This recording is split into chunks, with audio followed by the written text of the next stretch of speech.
Audrey Beaumont-Drouin du projet Les Jardins de la Petite Cochonne à Lévis.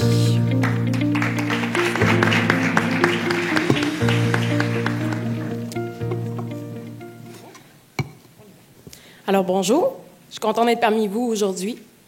Je m'appelle Audrey Beaumont-Drouin, je viens de Lévis. Je suis une descendante de Louis Hébert et je viens aujourd'hui vous présenter mon projet, Les Jardins de la Petite Cochonne.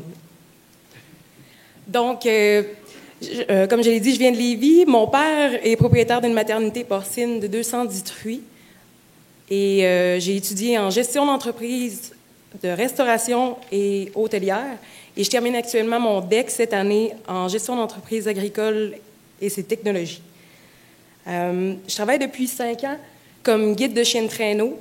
Je suis responsable de l'alimentation ainsi que des soins administrés à 90 chiens nordiques. L'été, je reboise le nord du Québec depuis 5 ans. C'est un emploi qui est extrêmement physique. C'est rémunéré environ 10 cents par arbre planté et je plante en moyenne 2000 arbres par jour. Je travaille au travers de tout ça à l'Hôtel-Dieu de Lévis depuis 3 ans comme préposée à l'alimentation. Je suis fière de vous dire que cette année, pour la première fois, j'ai fait mes propres soumissions, j'ai engagé ma propre main-d'œuvre, j'ai soumissionné mes propres taux à l'arbre et j'ai pu ainsi diminuer le nombre d'intervenants dans le processus. Donc ici, on peut voir un contrat de bande riveraine que j'ai effectué pour le MAPAC en octobre 2017. Les origines de l'entreprise des Jardins de la Petite Cochonne sont principalement causées par la trop grande proximité de la ferme familiale avec la ville de Lévis. J'ai vu mes possibilités de m'établir sur l'entreprise limitée et avec les nouvelles normes de bien-être animal qui s'appliquent pour les maternités porcines, je n'ai pas les moyens de m'offrir les coûts de rénovation que cela engendre. Par contre, avec l'arrivée de la nouvelle piste cyclable Arlaca qui traverse les terres, je vois la possibilité de démarrer ma propre entreprise, celle d'une ferme maraîchère diversifiée. J'ai aussi l'intention de produire un petit élevage de porcs au pâturage. Les porcs vont être vendus préalablement au printemps, ils vont être réservés par mes clients et ils vont être ensuite vendus sous forme de demi-carcasse à l'automne. Les porcs vont faire partie intégrante de ma rotation des cultures grâce à des enclos électriques mobiles ainsi que leurs abris. J'ai l'intention de vendre directement à la ferme grâce à un kiosque libre-service qui va être utile pour les premières années à diminuer mes coûts de main-d'œuvre. Aussi, je suis fière de vous dire que j'ai inventé ma propre formule de mise en marché, soit les paniers bon départ. Les paniers bon départ, c'est suite à mes stages en milieu maraîcher, j'ai observé qu'il y avait souvent des surplus de production en août et en septembre causés par une abondance des récoltes. Les paniers bon départ, ça sert aux producteurs à pouvoir mettre en marché et à évaluer le nombre de paniers individuels qu'ils vont être capables de produire. Ces paniers-là vont être ensuite vendus et distribués dans les écoles de leur région. C'est prouvé qu'en moyenne, les étudiants qui quittent le nid familial pour des études postsecondaires prennent en moyenne 5 livres et peuvent souffrir de malnutrition. Donc, les paniers bon départ, c'est une manière pour les parents de s'assurer qu'un panier de légumes par semaine va être livré directement sur le campus de l'école à partir de la rentrée pendant 4 semaines. Le panier va être accompagné de recettes simples, faciles et économiques qui vont permettre aux étudiants de développer une certaine forme d'autonomie alimentaire. Pour faire ce beau projet, j'ai déjà commencé à...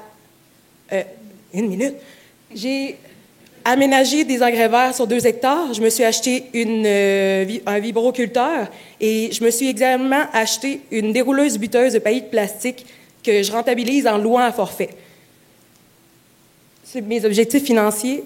J'ai besoin de seulement 15 000 $ en financement, considérant la prime à l'établissement et l'apport en machinerie que je me suis déjà acheté. Ensuite, le projet a beaucoup de potentiel, considérant qu'il y a un fort développement urbain qui m'apporte ma clientèle cible, soit les petites familles.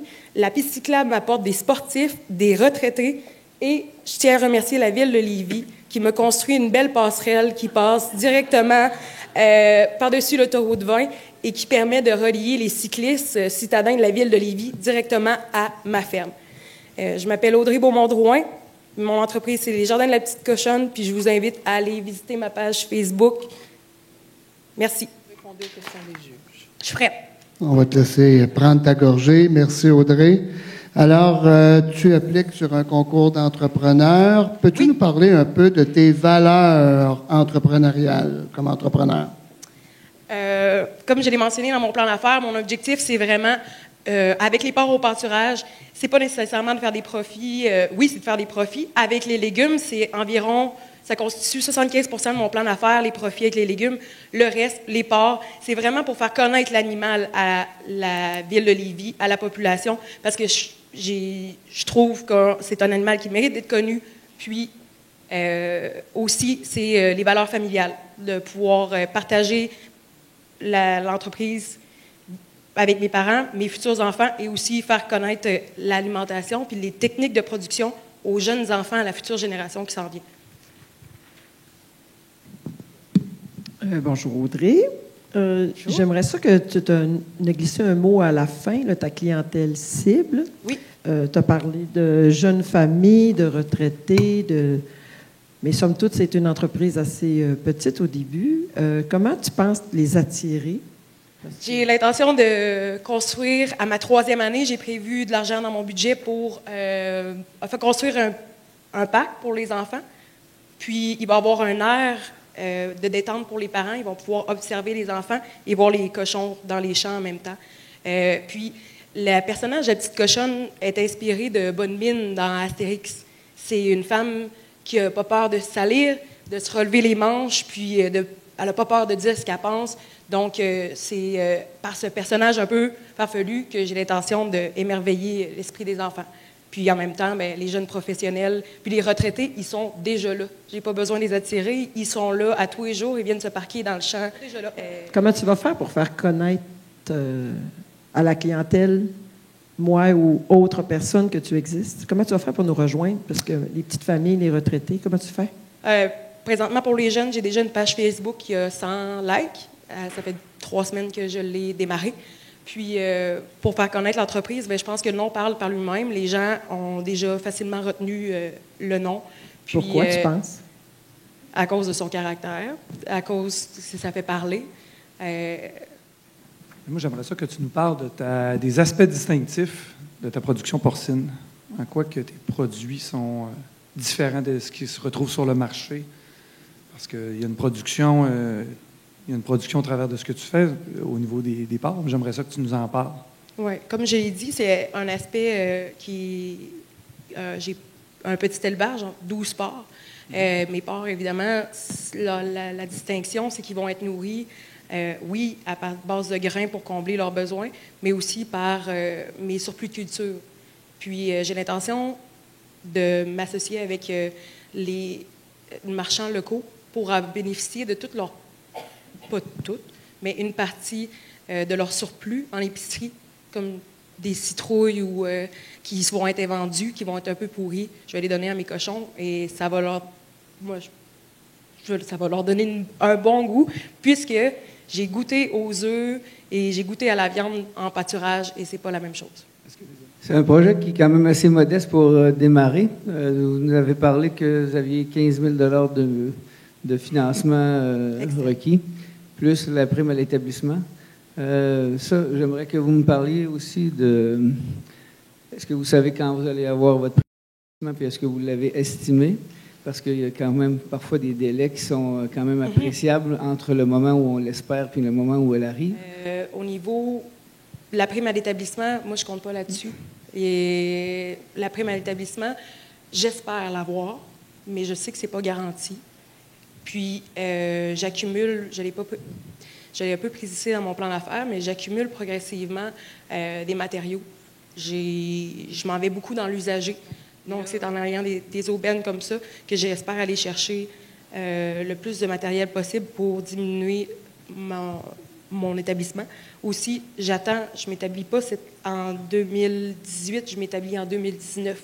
Donc, si j'ai mal prévu mes coûts, j'ai 1 an pour me revirer de bord puis accumuler plus de fonds pour ma mise de fonds. Puis le risque que je vois le plus, c'est que les cochons se battent, puis ils brisent l'enclos, puis ils se finissent sa route, puis C'est vraiment ça que j'ai plus peur. Ça, puis de ne pas être capable de les embarquer dans le trailer à la fin de la production. Fait que- Vendre du porc en carcasse, aujourd'hui, la tendance, c'est pas nécessairement dans ce sens-là. Comment tu vois ça? Moi, je veux pas faire de vente au détail. Les cochons vont aller à l'abattoir.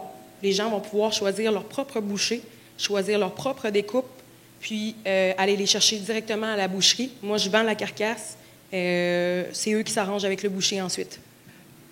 Si je te demandais de me convaincre de façon que je ne peux pas avoir de doute en sortant de la salle, quels seraient les arguments finaux que tu m'apporterais pour clore le tout, pour dire c'est sûr que ça va réussir? Bien, je pense que quand tu crois à un projet, il faut que tu investisses de ta poche. Moi, je travaille beaucoup pour ce projet-là. Puis, j'ai déjà montré beaucoup au lieu de m'acheter une belle voiture ou d'investir dans une maison en ville, en banlieue. J'ai décidé de m'acheter une dérouleuse buteuse, pas un pulvérisateur, mais un vibroculteur. Je pense que j'ai fait des mouvements concrets vers mon rêve, puis que je m'investis à fond là-dedans. Donc, je vois pas pourquoi vous investiriez pas avec moi. Merci.